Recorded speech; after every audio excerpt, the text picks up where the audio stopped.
What's up, survivors? Welcome back to the channel. If you guys are new here, welcome to the family. I hope you guys are doing well. This is your girl Renee, and look, if y'all can tell from behind me, y'all already know where I'm at, right? I'm gonna give y'all one guess. Okay, you can't guess? I am in my neck of the woods, literally. But guys, I am getting ready to take me a ride and go on a boat tour of the Richmond Canal, located in Richmond, Virginia. So I am going to bring you guys along with me as I go and take this boat tour. Something I haven't done before, believe it or not. So yeah, come on guys, take a ride with me. I am on the boat, guys, getting ready to do my boat tour of the Richmond Canal. I will see you guys once we start moving. 8 miles long. Of course, you can't get a boat by the rapids, so we're going to get a look at the rushing water of the rapids entering the canal as soon as we come around this corner here. And we'll see the water which fills up the entire canal and harbor, which you will see in the next 40 minutes. And on the sidewalk to our right is the canal walk. It goes underneath this bridge here. You can walk for 20 or 30 minutes until you get to the Treasure Civil War Museum. About halfway through, you would come to the hydroelectric plant. Now that is a building from 1888, still standing, that used the rushing water of the rapids that you see straight ahead. Use that water to turn the gears of the electric dynamos that powered the very first electric trolley in the world that was here in Richmond. It was in business until 1940. A little bit more common than you might suspect, such as lumber mills and grist mills and the like, and I'll mention that a little bit more later.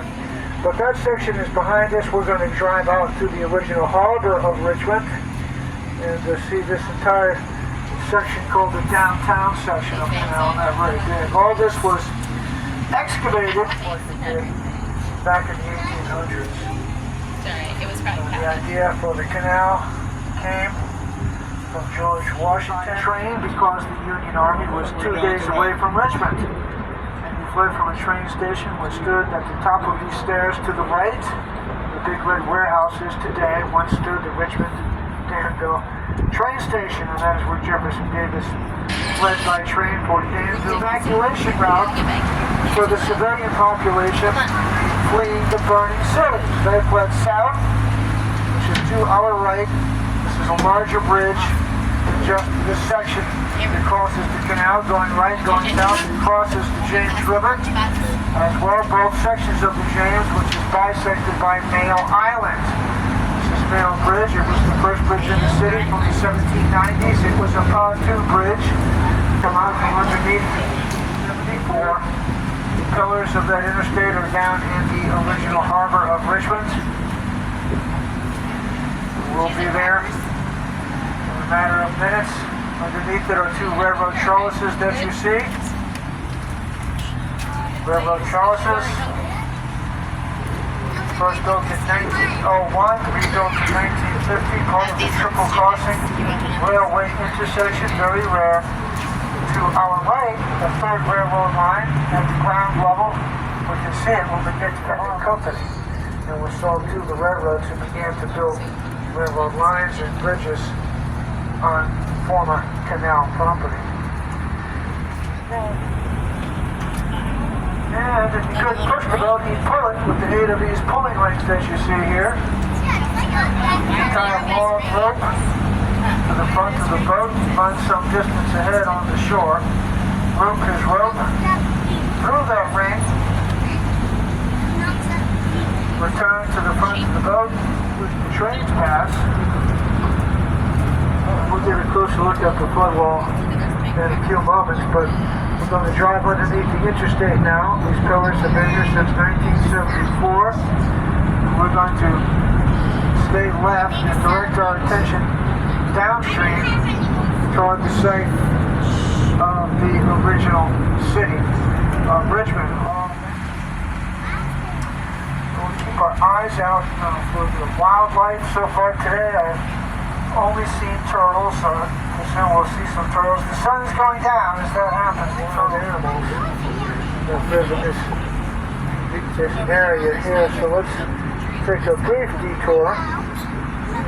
Get a closer look at the turtles up here. Now, back in the old days, of course, I don't still do in Louisiana, but I think all Americans used to eat turtle soup. That was Benjamin Franklin's favorite dinner. Turtle soup, here they are, the terrapin. Very colorful underbellies. Elizabeth Arnold. Today she's best known as mother to Edgar Allan Poe. And we are in the vicinity of the Edgar Allan Poe Museum as well. The church where his mother is buried is up on Broad Street at 25th Street, and the Edgar Allan Poe Museum is at 18th Street and Main Street, a little bit to our left. Richmond is where Poe first became famous. His museum is one of the few buildings which survived the fire of the Civil War, one of the few buildings from the 1700s still remaining in Richmond. But this church where his mother is buried is where Patrick Henry gave the speech. Waterlock that would take your boat or your ship down to the river.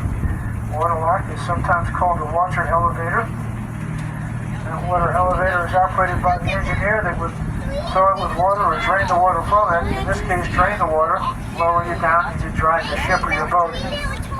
Part of the I am enjoying this boat ride. That's the site of the infamous Manchester docks.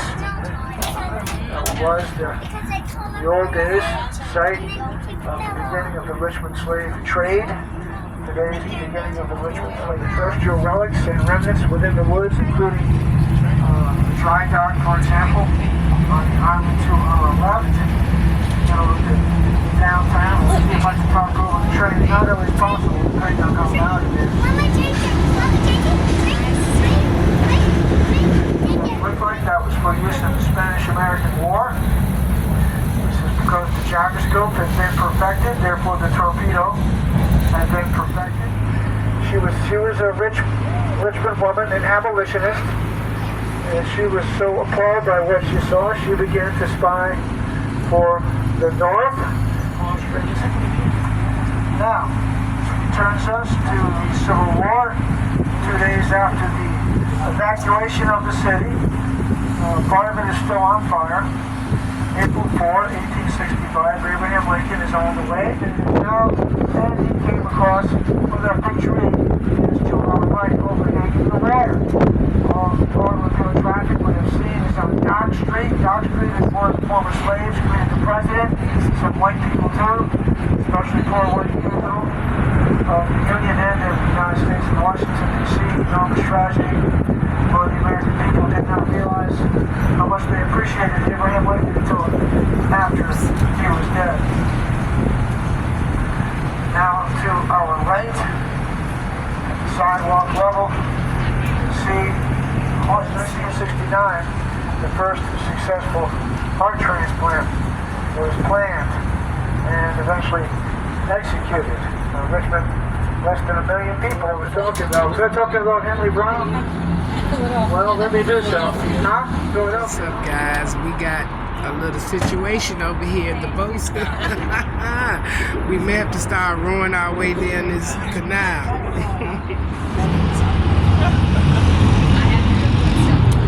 We are waiting for another boat.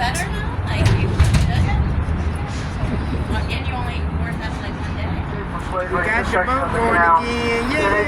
In 1849, this man was enslaved in a factory in this neighborhood, and in order to escape, he went to his friend, a white man that was a carpenter, and then built a crate for both the United States and Canada. For about 15 years, until after the Civil War, Henry Brown, most of our famous Richmonders, didn't have any time for it. He's certainly been a excellent